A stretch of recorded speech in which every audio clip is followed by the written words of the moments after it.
ఎవరు నువ్వు? హిందువా ముస్లింవా? మీరు హిందువులైతే నన్ను ముస్లిం అనుకుని చంపండి. మీరు ముస్లింలైతే నేను హిందువునని నరికి పారేయండి.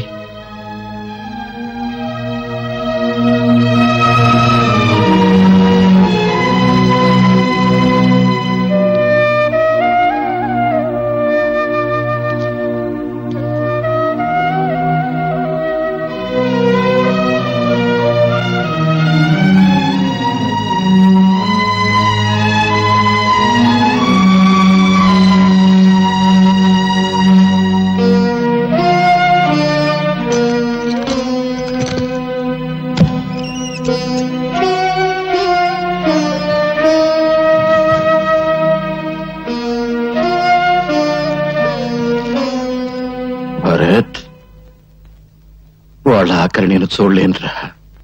ఈ డబ్బు నేను చస్తే నాతో పాటు తగలబెడతారా? లేదే, తీసుకెళ్ళరా. ఈ డబ్బు మొత్తం తీసుకెళ్ళు. వాళ్ళ కన్నీళ్లతో తీసుకెళ్ళు. వాళ్ళ కష్టాల నుంచి బయటకు తీసుకురారా. వాళ్ళంతా పాపం పొట్ట చేత్తో పట్టుకుని ఇక్కడికి వచ్చారురా. ఇక్కడికి వచ్చిన రోజున నువ్వు హిందువా, ముస్లింవా, క్రిస్టియన్వా అని అడిగానా? లేదే, అడగకుండానే ఆశ్రయించాను. ఎందుకు? ఈ ప్రపంచంలో ఆకలి, చావు ఈ రెండేరా మనుషులందరి దగ్గరికి చేర్చేది. స్వార్థం, డబ్బు ఈ రెండేరా మానవత్వాన్ని చంపేసేది. మానవత్వాన్ని చంపేసే డబ్బు నాకెందుకురా? 10 మందికి ఉపయోగపడితే చాలరా. తీసుకెళ్ళి ఇచ్చేసారా. చిన్నతనంలో మా నాన్న పోయాడు. అందుకే నాకు తండ్రి మమకారం తెలియదు. ఈ రోజు నేను చూస్తుంటే ఆ మమకారం విలువ తెలిసింది. నువ్వు పిసినారితనంతో కూడబెట్టిన నీ సొమ్మును చూశాను, కానీ నువ్వు దాచుకున్న మంచి మనసును చూడలేకపోయాను. ఈ క్షణం నుంచి నిన్ను నాన్నని పిలుస్తా. నాన్న,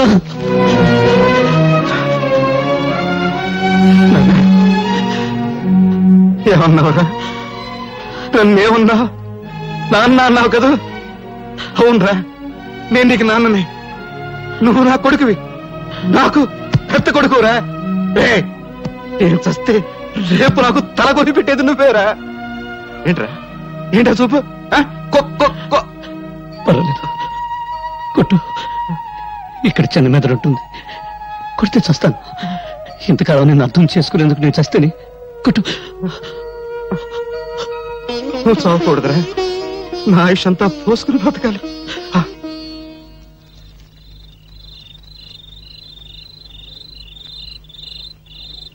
ఏమిటి అందరూ ఎందుకు ఇలా మౌనంగా కూర్చున్నారు? మాట్లాడండి, మిమ్మల్ని మాట్లాడండి. నాయకులు పుట్టించిన మతాల మారణ హోమంలో మిగిలిన బూడిద కుప్పలు మాట్లాడలేవు. బ్రతికున్న నేరానికి కనీసం మీరన్నా మాట్లాడండి. చచ్చిన వాళ్ళ కోసం బ్రతికున్నంత కాలం ఇలాగే ఏడుస్తూ కూర్చుంటారా?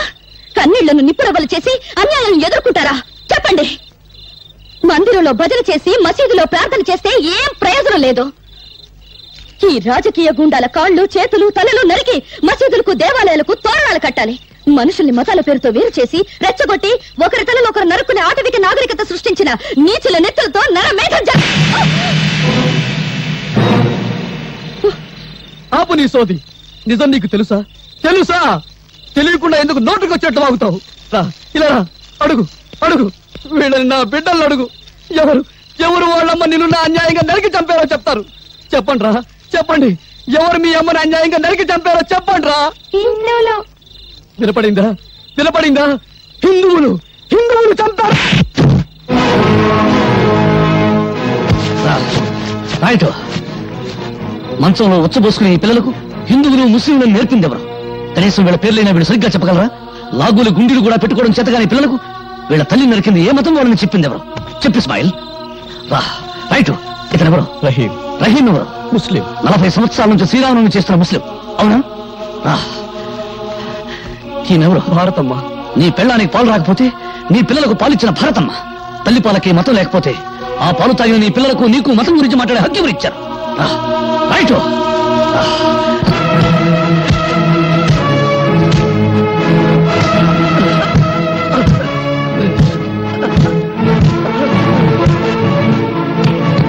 ఇందులో హిందువుల నెత్తురు ముస్లిం నెత్తురు ఏదో చెప్పు. ఏది హిందువుల నెత్తురు, ఏది ముస్లిం నెత్తురు? రహస్యం చెప్తావా? చూడు, వాసన పీల్చి చెప్తావా? పీల్చు. నేను హిందువులని మా అమ్మ కడుపులో 60 నెలలు, నువ్వు ముస్లిం అని 70 నెలలు ఉన్నావా? ఆకలిలో తేడా లేదు, అనుభవించే దరిద్రంలో తేడా లేదు, పెళ్ళాం దగ్గర సుఖం అనుభవించడంలో తేడా లేదు. కబీరేమో హిందువా? కాదు. రాంభజన్ ఎందుకు చేశాడు? అల్లా బలాకరిగా అల్లా మాలిక్ అన్న సాయిబాబా హిందువా ముస్లిమా అనే ఆలోచన లేకుండా ప్రతి ఒక్కరూ ఎందుకు పూజ చేస్తున్నారు? వెంకటేశ్వర రెండో భార్య బీబీ నాంచారమ్మ ముస్లిం అని మీరే అంటున్నారు. ఓ హిందూ ముస్లిం స్త్రీని పెళ్లాడితే మతం మారిందని మరి పిల్లలే పుట్టరా? నిన్నటి వరకు ఒకరి పండుగల్లో మరొకరు పాలు పంచుకుని ఆనందంగా సుఖంగా ఉండేవాళ్ళం. ఒకరి కష్ట సుఖాలు ఒకరు పంచుకునేవాళ్ళం. దేవుడు తినడానికి తిండి, తాగడానికి నీళ్లు, పెంచడానికి గాలి ఇచ్చాడు గాని తన్నుకు చావమని మతాలకు సృష్టించాడా? ఈ ప్రపంచంలో ఉన్న 2 మతాలు. ఒకటి బ్రతుకున్న వాళ్ళ మతం, 2 చచ్చిన వాళ్ళ మతం. ఏ మతం చెప్పింది మరో మతాన్ని చంపమని? ఏ మత ప్రవక్త చెప్పాడు మరో మతాన్ని నాశనం చేయమని? అదే నిజమైతే మందిరాలు, మసీదులు ప్రార్థన చేసే స్థలాలు కావు, దేవుడిని పూడ్చిపెట్టిన స్థలాలు. భయ్యా, నన్ను క్షమించు భయ్యా.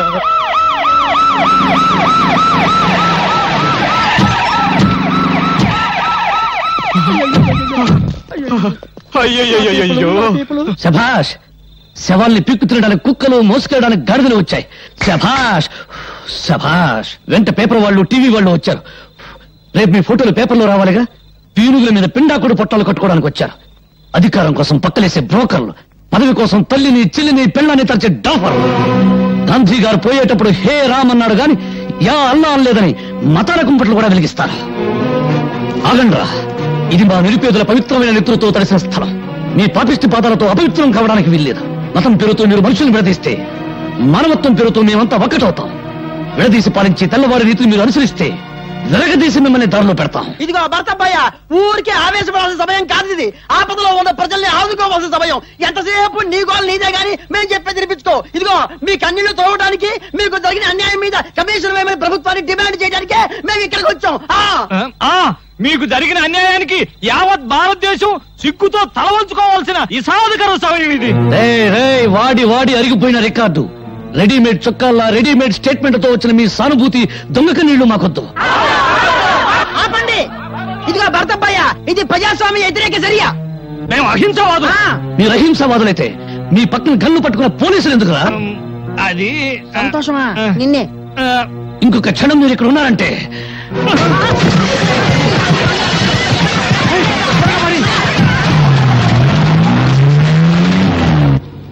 వెరైటీస్ గన్ల కోసం మంత్రి సంతోషం సృష్టించిన మత కల్లోలాలు. వామ్మో, రాజకీయ గూండా ఖాళీ హస్తం.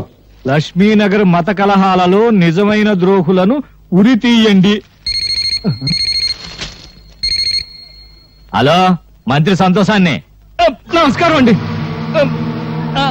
అదిగా ఆ చెమట్లు ఏంటి, ఆ వణుకుడు ఏంటి? ఎవరు ఫోన్ లో? నమ్మకం ఉమ్మేమన్నా పడిందా? అబ్బే లేదురా మాడ. పెద్ద మంత్రి గారు తూ అని ఉమ్మేశారు. మన విషయం ఢిల్లీ దాకా పోయిందంట. కడిగారు, బాత్రూమ్కి వెళ్ళొస్తాను. ఏమిటో వీడి బతుకే బాత్రూమ్ అయిపోయింది. అసలు వెరైటీస్ గన్ల సంగతి, దీనికోసం మనం చేసిన గొడవ సంగతి, ఇదంతా పేపర్కి ఎక్కించింది ఎవరు? ఇదిగో బాత్రూమ్ లో ఆలోచించలేవు. ఆ పేపర్ పిల్ల స్వాతి పోలీస్ కమిషన్ ఎంటేసుకుని పెద్ద మంత్రిని కలవడానికి ఢిల్లీ పోయిందంట. అది విషయం. అది అక్కడ కోత కూసింది, ఇక్కడ రాత రాసింది. ఇదిగో అది ఆడదే అయినా మనందరికీ మొగుడు. ముందే చెబుతున్నా. అది రాసి పారేస్తే నువ్వేమో చార్మినార్ దగ్గర చీకులు చీకులు అనుకుంటూ, నేనేమో బిర్లా మందిర్ దగ్గర పూలు పూలు అనుకుంటూ, ఈ శ్రీపతి బావేమో ట్యాంకు బండి మీద ముంద కిందప్ప అనుకుంటూ, ఇక కాళీబావేమో మిషన్ భుజాన్ని వేసుకుని హైదరాబాద్ లో సానా యమ్మ సానా అనుకుంటూ తిరగాల్సిందే. గొంతు నరం తెంచుతా, నోరు మూసుకో. ఆహా, కోపంలో కూడా ఎంత అందంగా ఉన్నావు బావా. జానీ, వెళ్ళు. ఆ పేపర్ పిల్ల స్వాతి పర్సనాలిటీ చూడు. ఫిగర్ ను బట్టి రేపో, పవర్ ను బట్టి మడ్రో తెలుసుకో.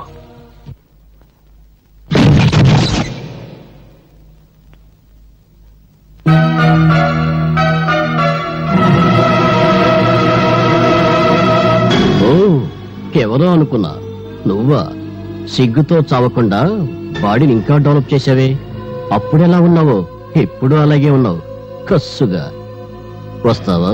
లేచిపోతావు ఏంటి? బజార్ దానికంటే నీదే పెద్ద లెవలా? వాగుడు ఎక్కువైతే 4 కత్తిరిస్తా. రై నువ్వెవర్రా? దీని బాడీకి పర్మనెంట్ కస్టమర్వా టెంపరీ కస్టమర్వా?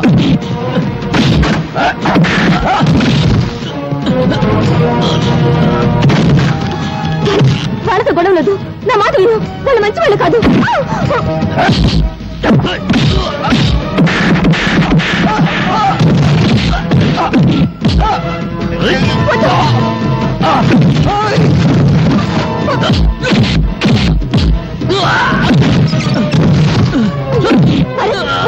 వాళ్ళు వదిలేయి.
ఎవడు వాడు? పరిచయం ఉన్న వాళ్ళ నీ గురించి చెత్తగా వాగాడు. వాడు నీకు ఎవరికే తెలుసా? చెప్పు.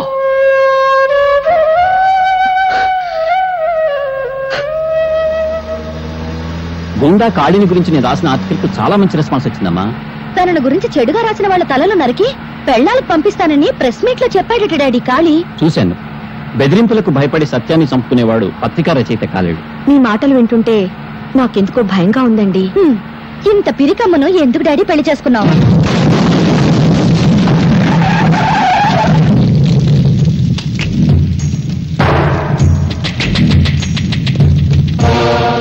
ఆగండి. ఏరా, నరికిన తలలతో ఆడుకునేవాణ్ణి నీ రాతలకు భయపడతాను. నా పరువు పేపర్లో నువ్వు తీసావు, నీ పరువు పబ్లిక్ లో నేను తీస్తాను. ఓ, ఎంత సెక్సీగా ఉన్న కూతురుందా నీకు? నీ పేపర్కు మ్యాటర్ కావాలంటే దీన్ని ఏదో చెయ్యాలి. ఏం చెయ్యాలి? వద్దు వద్దు, నా బిడ్డనే చెయ్యొద్దు, నా బిడ్డనే చెయ్యొద్దు.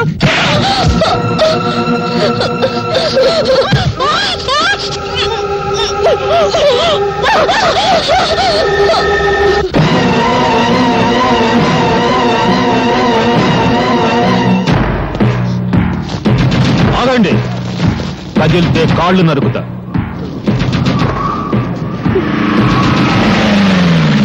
ఏంట్రా మీరు చూసేది ఇక్కడ? వదలబండి. నమస్తే సార్, మీరా? సమయానికి వచ్చావు. మీరంతా ఒక్కొక్కళ్ళు వచ్చి దీన్ని కసి తీరా ముద్దు పెట్టుకోవాలి. తప్పుకున్నా తప్పించుకున్నా మీ తల తెగిపోతుంది. ఎస్ఐ, ఒక్కొక్కళ్ళని పంపించు.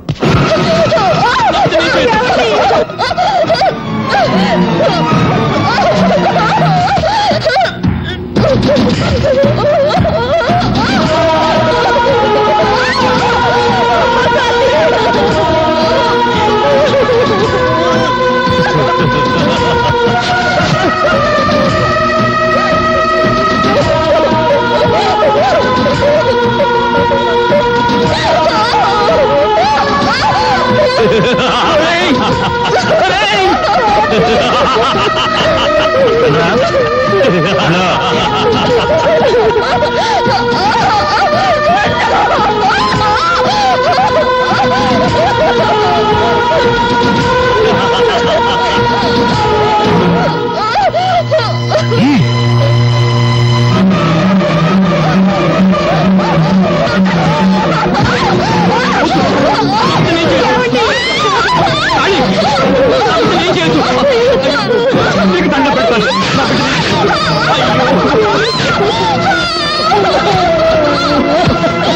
బట్టలు లేకుండా నీ కూతుర్ని చూసి ఎన్నాళ్ళైందో చూసుకో.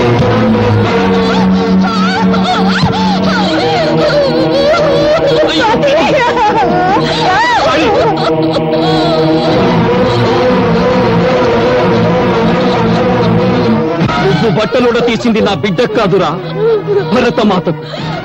నువ్వు పరువు తీసింది నాకు కాదురా భరత జాతికి. రేయ్, కత్తి కన్నా కలం గొప్పదన్న సత్యాన్ని నిరూపిస్తాను.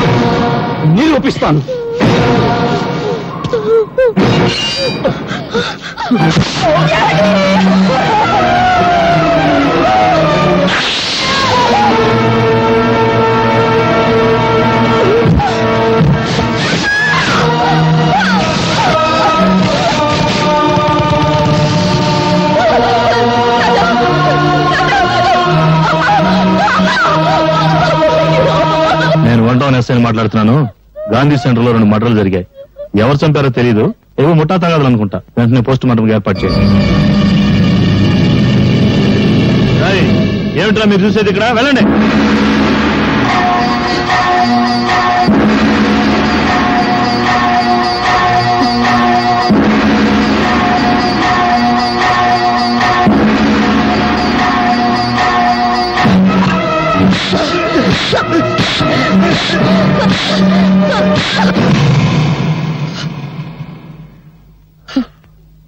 చీకటిని దీపంతో చంపేస్తాం, పాపాన్ని ఎలా చంపగలం?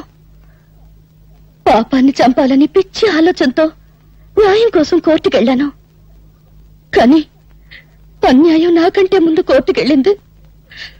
ఓడిపోయాను. అనాథగా ఇక్కడికొచ్చాను. ఇక్కడికి అందరం అనాథలుగానే వచ్చాం.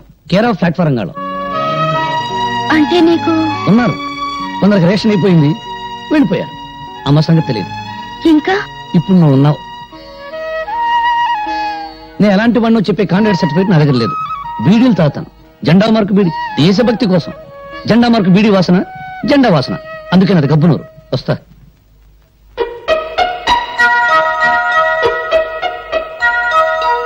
ఇప్పుడు నువ్వు ఉన్నావు. ఇప్పుడు నువ్వు ఉన్నావు. ఇప్పుడు నువ్వు ఉన్నావు.